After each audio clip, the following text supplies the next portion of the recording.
So I recently made a video all about the first episode of Stranger Things and how incredibly effective it is at introducing so many characters and ideas, not only in such a concise and easy to understand way, but with a structure that seamlessly builds tension across the entire episode. It's a brilliant episode. I had forgotten how good this show was. And my rewatch of the series is still going. I have now just finished season 1, and I think there's a lot we should pick apart from the ending of this show. What really on a deeper level makes it so successful as a season, and also writing wise what can be learned, because there's so much to say here. We're going to be talking mostly about episodes 7 and 8 of season 1. Let's begin. Now, it's worth stating that one of the things I suggested in my previous video that made the trajectory of season 1 feel so satisfying is the simple trick of gradually having multiple disparate elements come together. So at the start of the season, Mike and the kids are running their own search for Will, whilst Hopper is investigating the Hawkins lab for clues about Will, and Joyce thinks Will is in the wall, Nancy is looking for Barb, Jonathan thinks Will is dead, and Steve is... Steve. But gradually, all of these separate groups start to come together. Jonathan starts helping Nancy look for Barb, and then starts to believe that Will isn't dead. Hopper's investigation in the lab causes him to believe Joyce about her son, and then he gets some information about this missing girl, aka 11. Slowly, you start to see the group forming, and that kind of trajectory is just naturally satisfying to watch. It's a very simple yet effective trick to give your story a deeper feeling of narrative progression, but also it thematically suits this show. A story about a small community coming together. It's also something more than that, something we're going to get to in a moment. Suffice to say for now, we see this coming together really hit its climax in episode 7. It's the point where the story really ramps up in pace. Let's look at the structure of that episode, and if you can't remember what happens in the previous 6 episodes, don't worry, I think this will still make sense. So episode 6 featured Dr. Brenner and his team, who had been aware of these 3 boys that were helping to hide 11. They found out what their names were and their addresses via feeding a fake story to the school science teacher, and the episode ended with the ominous shot of these vans all rolling out. Lucas, who had fallen out of his friends and was determined to find Will on his own, had ended up outside the lab and saw this happening, whilst Mike and Dustin, who had just reunited with Elle after she previously ran away, they have now gone back to Mike's house. So the threat here is obvious, and episode 7 wastes no time building on it. A quick moment where we see Elle has abandoned the wig to be herself, and Mike assures her she's still pretty without it. Pretty. Really pretty. Mike says he's happy Elle is home, an important moment we will come to later. Home. And then Lucas is on the radio warning them about the bad men coming. Action begins, they flee on bikes and rendezvous with Lucas in the process, now all chased by these vans before Elle's powers enable them to escape. And they end up here, where Lucas makes his apology for calling Elle a traitor, but also Elle apologises for lying to them. Previously, she had been avoiding leading them towards Hawkins' lab, because she was afraid to go back, but now she apologises for misleading them, and the group properly reunites. They're not just all physically together again now, but they're all supporting each other as people, and they all have the same aim in mind. Which they don't say here, but from this resolution of their conflict, we know exactly what they're going to do next. They can't just run or hide indefinitely, they can't give up on Will. Obviously now they are going to try and storm Hawkins' lab as a team because they believe that's where the gate is to the Upside Down, and then we get the credits. So that's a really effective setup for this episode in 4 beats. The panic of the bad men coming, the proactive sense to coordinate while they escape, the triumphant climax of escaping and Elle proving why she's so crucial, and then the resolution after that that gives us a clear direction for the rest of this episode. They're going to, in some manner, storm Hawkins' lab, they're going to face this threat. However, you may notice that's not actually what happens. It's important for the audience when following a story that they do have some clear sense of where events might be heading. The audience being able to sense that helps the story to feel like it's progressing and to feel more pacey. However,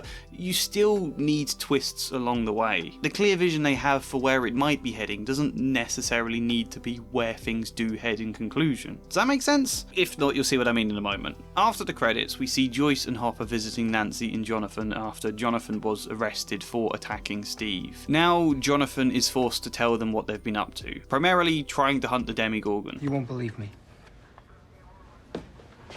Why don't you give me can't try. So this group now comes together, and I'm going to call it the parent group, even though these two are children as well. It's just easier that way. But yeah, we cut from the surrogate parents of the group here, Hopper and Joyce, to Mike's parents for the next scene. Karen and Ted being visited by Dr. Brenner's team, lying to them about the danger their son is mixed up in order to get an idea where Mike might have gone, which is here. This is a really important moment, not just because it keeps the tension up, because it allows us to remain fearful that they are on Mike's trail, but also because it's two worlds colliding. The innocent, rosy, oblivious world of Mike's parents, who have been largely kept separate from everything this series, now face to face with the enemy telling them what their son has been up to. You know, Mike can't just back out of this now. He can no longer keep his parents totally in the dark about everything that's gone on. Not only is this another sense of disparate elements coming together, but it's a hint for the final outcome. How can things ever return to normal now?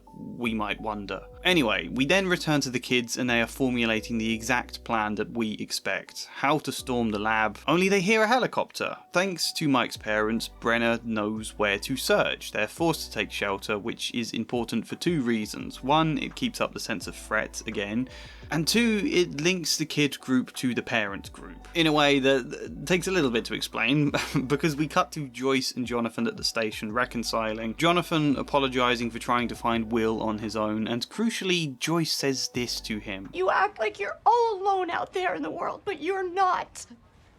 You're not alone. Can you sense the thematic importance of this statement? Home, especially in a series all about a boy literally feeling alone in a different world brought back by the people who care about him. But also, can you sense the importance of that statement to this episode? It was established these kids are going to try and storm a heavily guarded laboratory on their own. What's the twist going to be for this episode? It's that they don't have to be alone. They don't have to do it alone. That's kind of the structure of this episode. They plan to do a thing, they get stuck, they realise the parent group can help them, and then they all work together. It's not a surprising or shocking twist, obviously, but that doesn't really matter. In fact, this is a great example of a story where if the twist was a shock, it would make the pacing confused and incoherent, because the tension comes from knowing these two opposite perspectives are going to collide. From us knowing these kids don't have to do it alone, that there's this other group of people out there who are investigating the same stuff and could help, but the kids themselves not knowing that. The tension from us then getting to think, please don't just head straight for the lab, your plan won't work, please Joyce and Hopper find them first. This is an emergency, Mike. Do you copy? Don't answer. We know you're in trouble and we know about the girl. We can protect you. We can Give you 51% off? Oh, you better believe it's World Anvil. They are sponsoring this video, they are offering you 51% off, and they are an online tool for building worlds, you may have guessed. But also creating characters, designing and managing campaigns for all sorts of different games. My best friend uses it for D&D, but there's lots of other games. You can use it for planning your stories, writing your stories, working on all sorts of creative projects. For me, it is my novel. I need a tool like this, otherwise I am far too chaotic. We're moving flat soon and I literally have 6 cardboard boxes full of random sheets of A4 paper I've written old ideas on. Pre-World Anviled me was a nightmare. So with something like this, not only can I keep everything organised, keep it all in one place, be able to easily edit things, but I can create timelines, I can create hyperlinks branching off specific characters or articles, or a billion other things that just make it so much easier to find stuff. Planning things can be hard, especially when there's so much to do, but having all of these tools to help visualize it, to help split everything down into specific points, articles one at a time, it helps immensely. I'm not going to show you because it's a secret, but I've created different bio pages for all of the characters in my world, even the minor ones, which house they live in, what their job is, who they're friends with, who they hate, what different beliefs they have or opinions about events that go on in a book, or whatever. So, World Anvil is great. I hope you can hear my passion, and if you desire, if you crave. If you call to the heavens for a 51% discount, then use the code TREE, or click the link in the description, or the pinned comment, or if you just want to try out the free version, then go for that. You know, there's no time limit on it. Test it out for as long as you want. World Anvil.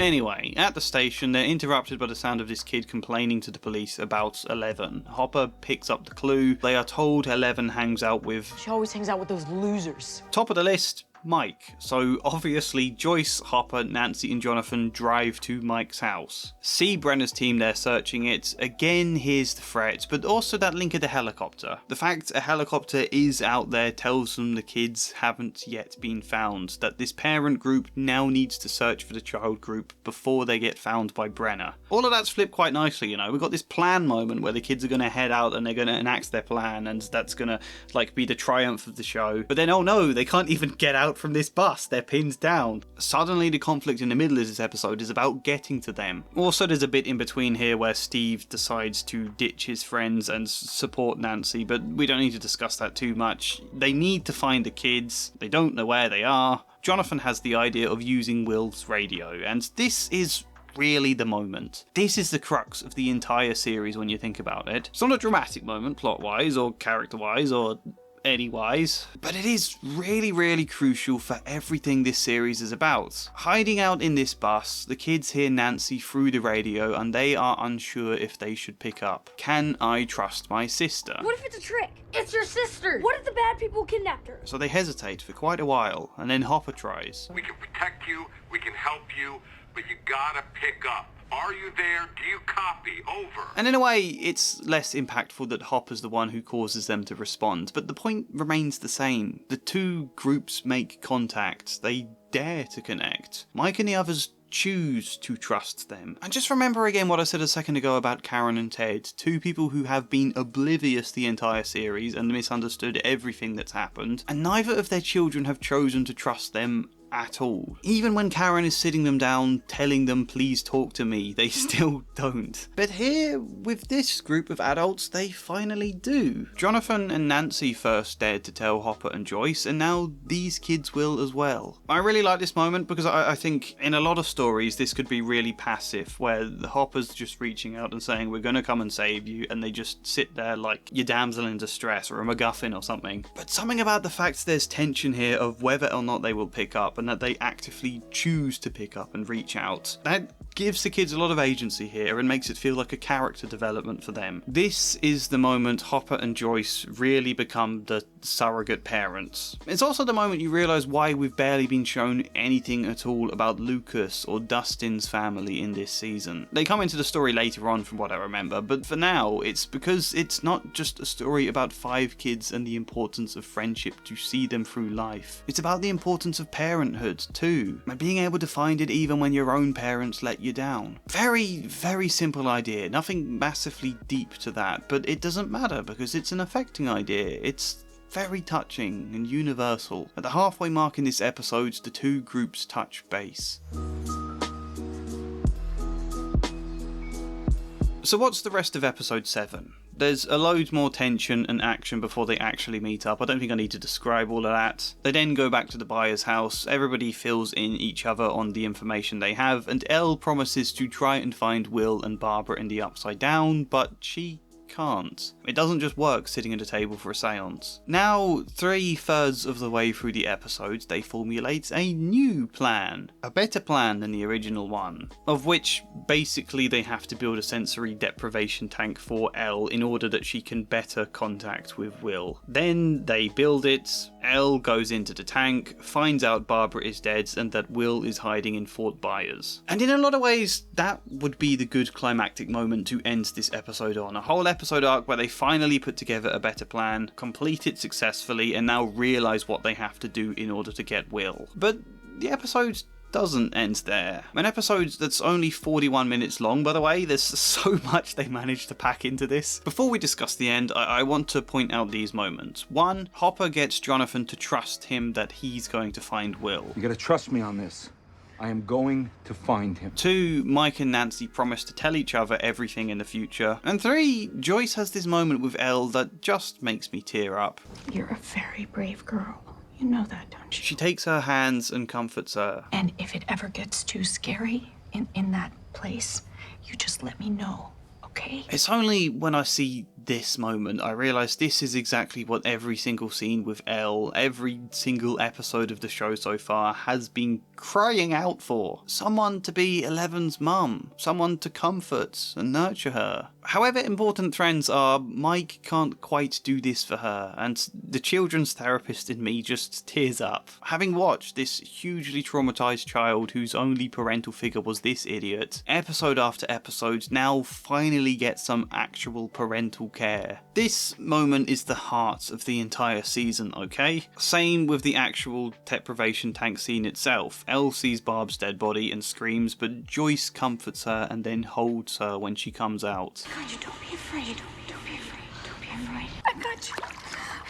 Oh, it's okay. I got you. I got you. I got you. I'm at risk of repeating what I already said about Parenthood though, so what's the point I want to make now? Well, it's that as important as this stuff obviously is, parental figures on their own also aren't enough. They shouldn't just take over. You know, great, the kids help build this tank, now let the adults handle everything. That's probably the responsible thing to do in a lot of ways in reality, but it's not what we need from our core characters in a story, you know? To just sit and wait out the climax of the show while Hopper and Joyce do everything. No. As such, the episode ends with seeing them both very easily get captured at Hawkins' lab. What we've got here is a nice little parallel. The episode starts with the kids trying to do things on their own and failing, and then the episode ends with the adults trying to do things on their own and failing. What do you reckon the final episode will be about? Yep, everybody having something of value to do in the final showdown. Like, this is a basic thing, really. You want all your characters to play an active role in the final showdown to some degree. It's very satisfying. It feels underwhelming when they don't. But we've also got a very nice structure that literally makes that the arc here, everybody having their place. So Hopper and Joyce managed to make a deal with Brenner to be allowed to go in and get Will, but at the expense of telling him where 11 is. Meanwhile, 11 and the other kids now have to fight off Brenner and his team. Also, Jonathan, Nancy and Steve set a trap to lure and kill the Demogorgon, which doesn't quite work, but helps out Hopper and Joyce massively because A, it keeps it away from them, and B, Will was previously found by the Demogorgon and moved away from Fort Byers, and because of Jonathan and Nancy's trap, they're able to trace him back to where Will is now. And then the Demogorgon goes for 11 and the other kids, where she kills it. It's a nice development, it's all very satisfying, but there are problems with what I just said. The eagle-eyed amongst you may have noticed, we will get to what that is in a moment, but to do so, let's first ask a question. What's the ultimate outcome? What's the conclusion really going to be to this story?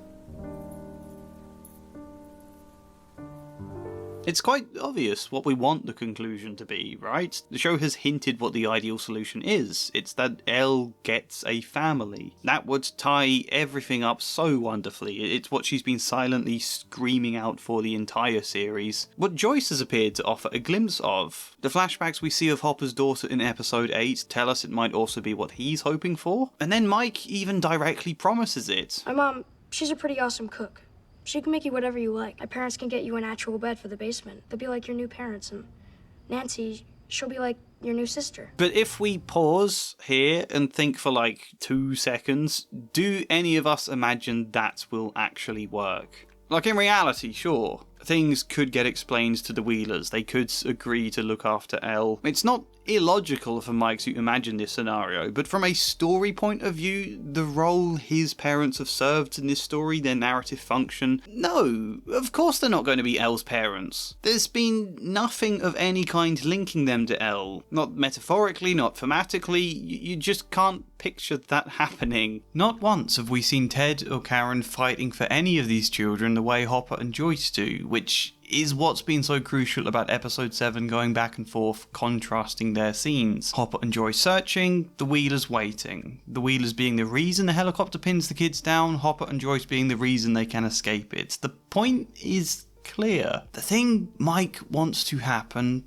tragically, is not going to happen. The Wheelers would be a safe home for Elle, but not the one she needs. And even in this conversation with Mike, it then veers off when Elle asks if Mike would then be like her brother, and he doesn't want to say yes to being her brother, and he then starts waffling about some snowball before he ends up kissing her. You know, not even Mike wants Elle to live like his sister. Stranger Things Season 1 is then a tragedy, because Elle never gets the one thing she needs. We go all this way to get to the point where she can see what she needs, where we can see. It's there in Joyce, or maybe Hopper, or if not literally in Mike's idea of a family, it's certainly the concept of it. There's something almost tangible here for Elle, but not quite. It's a tragedy because this is a whole season of Elle being denied the one thing she needs precisely because she has to keep sacrificing herself more and more in order to protect the people she started to care about, until she then sacrifices herself altogether.